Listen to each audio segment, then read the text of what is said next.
তো বন্ধুরা পড়ে গিয়ে কারো ব্যথা লাগেনি তো? হ্যাঁ, ব্যথা লাগাটাই স্বাভাবিক। Xiaomi যেমনভাবে হাইপ সৃষ্টি করেছিল তার কোনো কিছুই ঘটেনি। Xiaomi অনেক হাইপ সৃষ্টি করে আজকে ভারতের বাজারে লঞ্চ করলো তাদের Redmi Note সিরিজের দুটো ফোন, Redmi Note 9 Pro এবং Note 9 Pro Max। আজকের এই ভিডিওতে আমরা শুধুমাত্র Redmi Note 9 Pro এই ফোনটিকে নিয়ে কথা বলবো। যেমন ধরনের হাইপ শোনা গেছিল যে এই ফোনটিতে নাকি 108 মেগাপিক্সেল ক্যামেরা থাকবে, 5G ডিভাইস হবে, এছাড়াও মিডিয়াটেকের Dimensity 800 প্রসেসরের সাথে আসবে, এছাড়াও আরও অনেক কিছু। কিন্তু এসবের কিচ্ছু হয়নি, কিন্তু বাস্তবটা ছিল সম্পূর্ণ আলাদা। আমরা যারা স্বপ্নের আকাশে ভাসছিলাম তাদেরকে একদম টেনে হিচড়ে বাস্তবের মাটিতে আছড়ে ফেলা হয়েছে।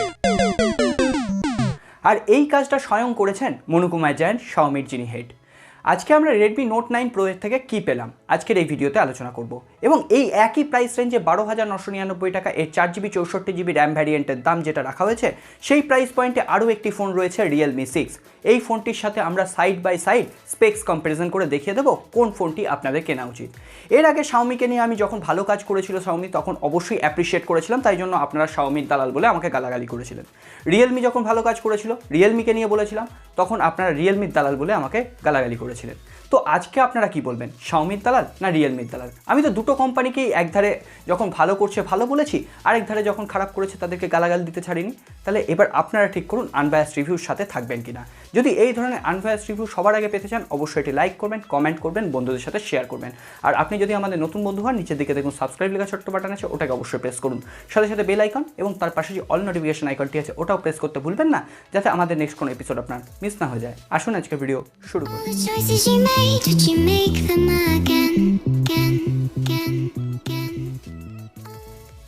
প্রথমেই বলে দিই, আমরা আজকে রেডমির কাছ থেকে যে এক্সপেকটেশনটা রেখেছিলাম সেটা Redmi Note 9 Pro এর ক্ষেত্রেই হোক বা Note 9 Pro Max এর ক্ষেত্রেই হোক, আমাদের কিন্তু কোনো এক্সপেকটেশনই পূর্ণ হয়নি। তাই জন্য কিন্তু আমি বেশ এক্সাইটেড ছিলাম ফোনটির ব্যাপারে। আজকে কিন্তু সমস্ত এক্সপেকটেশনই আমার ভেঙে গেছে। তো প্রথমেই যদি আমরা এই দুটো ফোনকে পাশাপাশি রেখে কম্পেয়ার করি, প্রথমেই উঠে আসে ডিসপ্লের কথা। এখানে যদি আপনার একটু বড় ফোন ভালো লাগে তাহলে সেক্ষেত্রে আপনার জন্য Redmi Note 9 Pro। এখানে আপনি পাবেন 6.7 ইঞ্চি স্ক্রিন, অন্যদিকে Realme 6-এ আপনি পাবেন 6.5 ইঞ্চি স্ক্রিন। দুই জায়গাতেই আপনি IPS স্ক্রিন পেয়ে যাবেন, কিন্তু এখানে ডিসপ্লে প্রোটেকশন হিসেবে Corning Gorilla Glass 5 এর প্রোটেকশন থাকছে Redmi Note 9 Pro এর ক্ষেত্রে। Realme 6-এ থাকছে Corning Gorilla Glass 3+ এর প্রোটেকশন। কিন্তু রিয়েলমির যে ডিসপ্লেতে সেখানে কিন্তু স্ক্রিনে আপনি 90 হার্জের রিফ্রেশ রেট পেয়ে যাবেন, অন্যদিকে নর্মাল 60 হার্জের রিফ্রেশ রেটই থাকছে Redmi Note 9 Pro এর ক্ষেত্রে। এছাড়াও দুটো ফোনেই রয়েছে এখনকার ট্রেন্ড অনুসারে পাঞ্চহোল ডিসপ্লে, তবে Redmi Note 9 Pro এর ক্ষেত্রে আপনি সেন্টার পাঞ্চহোল ডিসপ্লে পেয়ে যাবেন, অন্যদিকে Realme 6 এর ক্ষেত্রে আপনি সাইড প্যানেলে পাঞ্চহোল ডিসপ্লে পেয়ে যাবেন। এটা তো একদমই পার্সোনাল প্রেফারেন্স যে কোন পাঞ্চহোল ডিসপ্লেটা আপনার বেশি পছন্দ, তবে আপনি যদি ডিসপ্লে কোয়ালিটির দিক থেকে কথা বলতে পারেন তাহলে কিন্তু আমি Realme 6কে একটু আগিয়ে রাখবো, কারণ এখনকার ট্রেন্ড অনুসারে সেখানে আপনি 90 হার্জের স্ক্রিন রিফ্রেশ রেট পেয়ে যাবেন, অন্যদিকে গেম খেলার সময় আলাদা স্মুথনেস কিন্তু আপনি লক্ষ্য করবেন। এরপরে যদি আপনি বিল্ড কোয়ালিটির কথা বলেন তাহলে কিন্তু Redmi Note 9 Pro এগিয়ে থাকবে, কারণ সেখানে সামনে এবং পেছন দুদিকেই আপনি গ্লাস বডি ডিজাইন পাবেন, দুদিকেই Corning Gorilla Glass 5 এর প্রোটেকশন পাবেন। কিন্তু Realme 6 এর ব্যাক প্যানেলে পলিকার্বনেট ইউজ করা হয়েছে, যদিও হাই কোয়ালিটির পলিকার্বনেট এবং গ্লসি ফিনিশের সাথে আসছে, দেখে মনে হবে গ্লাস কিন্তু আদপে পলিকার্বনেট। সুতরাং আপনি যদি বিল্ড কোয়ালিটির দিকে নজর রাখতে চান তাহলে কিন্তু Redmi Note 9 Pro আপনার জন্য বেটার। এরপর যদি আমরা এই দুটো ফোনের পারফরমেন্স নিয়ে কথা বলি তাহলে Redmi Note 9 Pro তে থাকছে Qualcomm Snapdragon 720G প্রসেসর, অন্যদিকে Realme 6-এ থাকছে মিডিয়াটেকের Helio G90T প্রসেসর। এই সেম প্রসেসরটি আমরা Redmi Note 8 Pro এর ক্ষেত্রেও দেখেছিলাম। আপনি যদি একজন হেভি ইউজার হন, সারাদিন গেম খেলতে ভালোবাসেন, তাহলে কিন্তু এই দুটো প্রসেসরই আপনাকে ভালো পারফরমেন্স প্রোভাইড করবে। দুটো ফোনেই আপনি UFS 2.1 স্টোরেজ টাইপ পাবেন, DDR4X র্যাম পাবেন।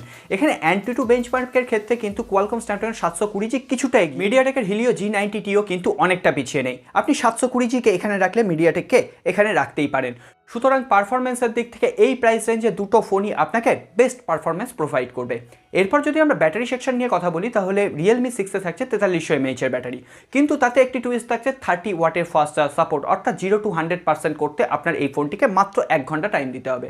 অন্যদিকে Redmi Note 9 Pro তে ব্যাটারি ক্যাপাসিটি অনেকটাই বেশি থাকছে 5020 mAh, কিন্তু সেখানে 18 ওয়াটের ফাস্ট চার্জার আপনি সাপোর্ট পাচ্ছেন, অর্থাৎ 0 to 100% করতে এই ফোনটিকে আপনার প্রায় 2 ঘন্টা 15 থেকে 2.5 ঘন্টা টাইম লেগে যাবে।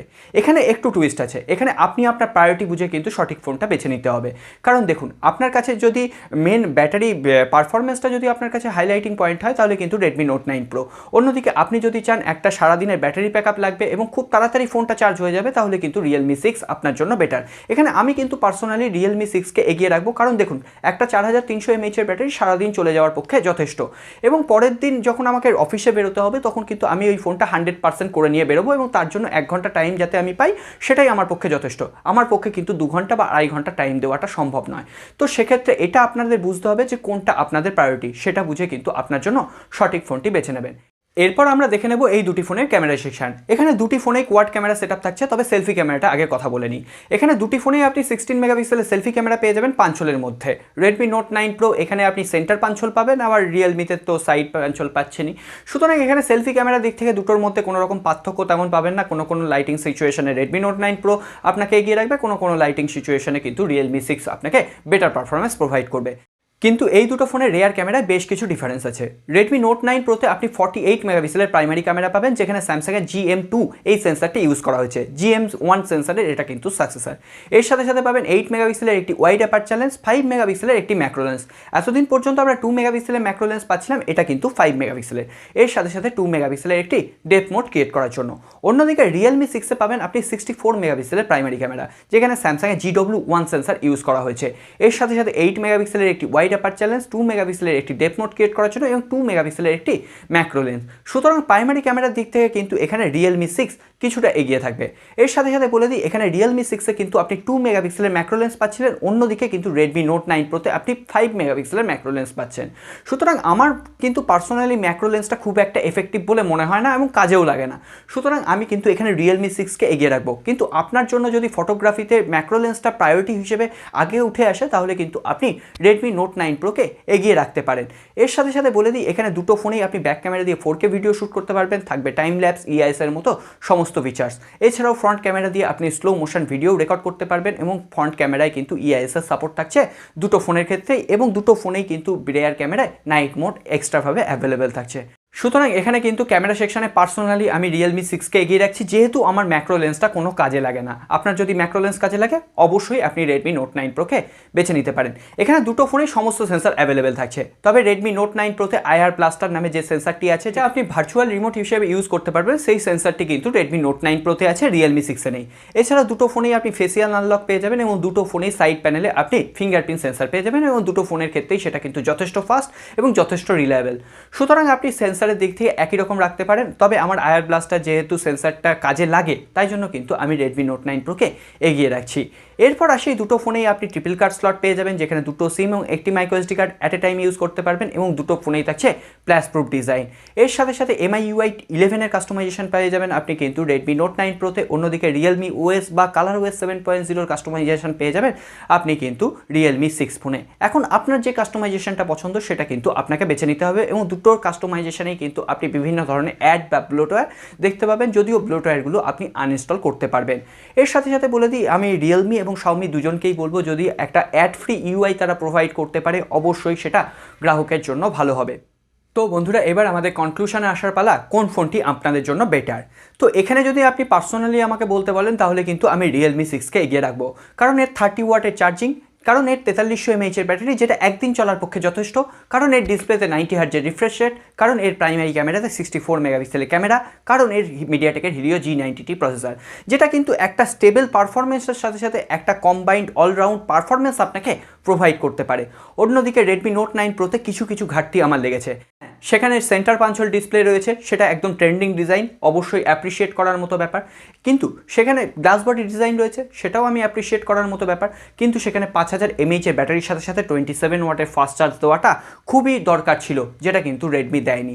এছাড়াও 48 মেগাপিক্সেলের ক্যামেরা, যেটা আমরা রেডমি নোট 8 প্রো এই ফোনটাতে 64 মেগাপিক্সেলের ক্যামেরা পেয়ে এসেছি, তাহলে কেন ডাউনগ্রেড করে তারা 48 মেগাপিক্সেল ক্যামেরা এখানে প্রোভাইড করছে? অবশ্যই এই কারণগুলো কিন্তু আপনাকে ভেবে দেখতে হবে। এরপর আপনাদের ডিসিশন, আপনারা ঠিক করবেন যে আপনাদের জন্য সঠিক ফোন কোনটি। আপনাদের যেটা মনে হবে সেই ফোনটি আপনাদের জন্য সঠিক। তো বন্ধুরা, আজকে আর কথা বাড়াবো না, ভিডিওটি এখানেই শেষ করবো। ভালো লাগলে অবশ্যই লাইক করবেন, কমেন্ট করবেন, বন্ধুদের সাথে শেয়ার করবেন। আর আপনারা চাইলে আমাকে ফেসবুক এবং ইনস্টাগ্রামে ফলো করতে পারেন, আমরা ডেইলি টেক আপডেটগুলো সেখানে শেয়ার করতে থাকি।